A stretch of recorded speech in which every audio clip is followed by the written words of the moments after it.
Nous sommes obligés de dénoncer cette duplicité qui perdure envers le peuple kurde. Le peuple kurde, dont, selon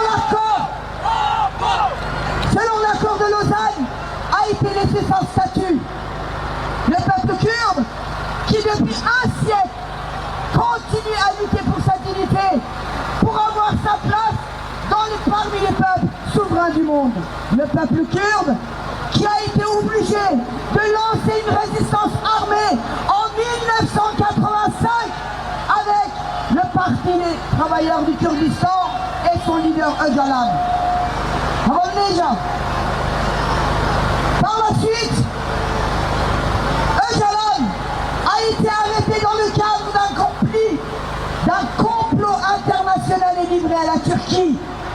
Il a été ramené en Turquie le 15 février 1999. Dans le cadre d'un procès, d'un simulacre de procès, Öcalan a été condamné à la prison à perpétuité et placé sur une île prison.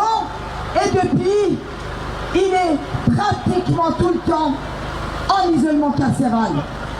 Depuis 27 mois, ni les avocats d'Öcalan, ni la famille n'a des nouvelles le concernant. Aucune visite. Nous avons des craintes pour sa vie. Alors nous allons vous expliquer pourquoi la liberté d'Öcalan, pourquoi le fait qu'il soit en isolement carcéral est si important. Car en menant un isolement carcéral sur le leader politique du peuple kurde, la Turquie d'Erdogan mène des attaques ciblées contre les commandantes et les commandants, les héroïnes et les héros que l'Europe et l'Occident ont considérés comme les meilleurs résistants du siècle et les assassinent un par un, une par une, sous le silence total de tous et toutes. Erdogan utilise les armes de l'OTAN pour massacrer les Kurdes. Erdogan s'attaque aux résistants du PKK dans le nord de l'Irak en utilisant des armes non conventionnelles. De l'autre côté, non seulement il assassine les combattants, les civils, il commet un écocide. Et là, on vous demande, où sont ceux qui sont en train de se déchirer en disant l'écologie, l'écologie. L'écocide qui est commis au Kurdistan ne concerne personne.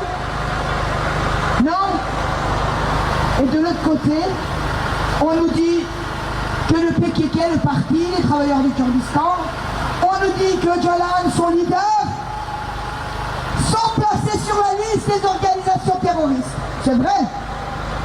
Mandela a été placé sur la liste des organisations terroristes pendant 27 ans. Yasser Arafat, Barzani jusqu'à il n'y a pas longtemps. À chaque fois qu'un peuple se lève pour décider de son destin, ceux qui s'accaparent les biens du monde les criminalisent pour s'accaparer encore plus des richesses. Le territoire des Kurdes regorge de minerais, de pétrole et d'eau, de l'eau. Et de cette façon, en donnant champ libre avec les armes de l'OTAN à Erdogan d'assassiner les Kurdes, eh bien Daesh, que nous avons combattu en ayant perdu pratiquement 12 000 de nos enfants, ressurgit. Depuis quelques jours, il commet des attentats, des actes terroristes. Les forces démocratiques syriennes, dont les Kurdes sont les épines dorsales, essayent de les contenir. S'ils se sont réveillés au Rojava, dans le nord et l'est de la Syrie, en Irak, dites Dites-vous bien, messieurs et mesdames, qu'ils ne vont pas tarder à venir en France, comme ils ont fait quand ils se sont attaqués au Bataclan, comme ils l'ont fait quand ils se sont attaqués à Nice, comme ils l'ont fait quand ils se sont attaqués à Strasbourg, Bruxelles et dans d'autres villes. Alors, à un moment donné, laissez le dictateur Erdogan tout faire en pensant que ça ne vous concerne pas. Eh bien, comme nous avons l'habitude de le dire en Alsace-Lorraine,